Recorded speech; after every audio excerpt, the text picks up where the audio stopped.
इन दिनों लोकसभा चुनाव का महापर्व चल रहा है। इस जंग को जीतने के लिए सभी राजनीतिक दल चुनावी रैलियां करने में जुटे हुए हैं।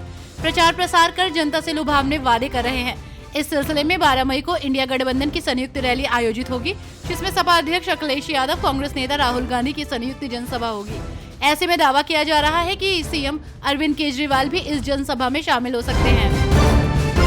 लोकसभा चुनाव को लेकर प्रधानमंत्री नरेंद्र मोदी इन दिनों ताबड़तोड़ अपने चुनावी कार्यक्रमों में जुटे हुए हैं। इस बीच पीएम मोदी आज शनिवार को उड़ीसा दौरे पर हैं, जहां कंधमाल में चुनावी जनसभा को संबोधित कर पीएम मोदी ने कहा कि आज मेरा सौभाग्य है कि कंधमाल आते ही मुझे ऐसे आशीर्वाद मिले हैं जो मैं जीवन भर नहीं भूल सकता। हालांकि ये आशीर्वाद पूरे देश में क्या परिवर्तन आ रहा है, इसका साक्षात उदाहरण है। लोकसभा चुनाव को लेकर चुनावी मैदान में डटी तृणमूल कांग्रेस ने एक बार फिर से आसनसोल लोकसभा सीट से शत्रुघ्न सिन्हा को अपना प्रत्याशी बनाया है, तो वहीं भाजपा ने एसएस अहलूवालिया को अपने उम्मीदवार के रूप में चुनावी मैदान में उतारा है। पद्मश्री से सम्मानित पंजाबी कवि सुरजीत पातर का आज शनिवार को लुधियाना की बरेवाल कॉलोनी में उनके आवास पर निधन हो गया। खबरों के मुताबिक 79 वर्ष के सुरजीत पातर के निधन से उनके परिवार में शोक की लहर है। पंजाब के मुख्यमंत्री भगवंत मान समेत कई राजनीतिक नेताओं ने पातर के निधन पर दुख व्यक्त किया है। उन्होंने कहा कि ये पंजाबी साहित्य की दुनिया के लिए बेहद दुख की बात है। लोकसभा चुनाव के बीच राहुल गांधी ने लखनऊ में आयोजित हुई एक जनसभा को संबोधित किया।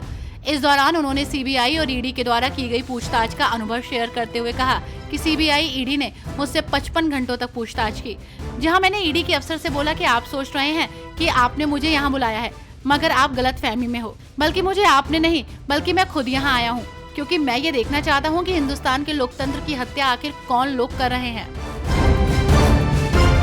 दिल्ली शराब नीति से जुड़े मनी लॉन्ड्रिंग मामले में मुख्यमंत्री अरविंद केजरीवाल को अंतरिम जमानत मिल गई है, जिसको लेकर पंजाब के सीएम भगवंत मान ने सुप्रीम कोर्ट के इस फैसले का स्वागत किया। भाजपा पर निशाना साधते हुए कहा कि केजरीवाल देश के सबसे लोकप्रिय नेता बन चुके हैं। उनके साथ भाजपा ने जो कुछ भी किया वो पूरे देश ने देखा है। साथ ही कहा कि जब किसी नेता ने भ्रम पाला कि मैं लोकतंत्र से बड़ा हूँ, तो लोगों ने उसका भ्रम भी तोड़ दिया, जिसका नतीजा केजरीवाल की जमानत है। लोकसभा चुनाव के बीच राजनीतिक पार्टियों में वार पलटवार का सिलसिला जारी है। जी हां, कुछ दिनों पहले ही असदुद्दीन ओवैसी ने अपने छोटे भाई अकबरुद्दीन ओवैसी की तारीफ करते हुए कहा था कि मेरा भाई छोटा तोप है। ओवैसी के इसी बयान पर भाजपा नेता नवनीत राणा ने टिप्पणी करते हुए कहा कि मैं असदुद्दीन ओवैसी को बताना चाहूंगा कि ऐसे तोप को तो हम घर के बाहर सजावट के लिए रखते हैं। दिल्ली शराब नीति से जुड़े मनी लॉन्ड्रिंग मामले में मुख्यमंत्री अरविंद केजरीवाल के जेल से बाहर आते ही आप नेताओं में खुशी का माहौल देखने को मिल रहा है। इस बीच पंजाब के सीएम भगवंत मान ने बीजेपी सरकार पर जमकर निशाना साधा। उन्होंने कहा कि ऐसा लग रहा है कि केजरीवाल के जेल से बाहर आते ही बीजेपी का बुरा हाल हो गया है। 3 राउंड में मोदी जी को पता चल गया कि इस बार 400 पार नहीं बल्कि बेड़ा पार भी नहीं हो रहा है। 3 चरणों के लोकसभा चुनाव के बाद अब बची 54 सीटों पर सपा की नजर वंचित मतदाताओं पर टिक गई है।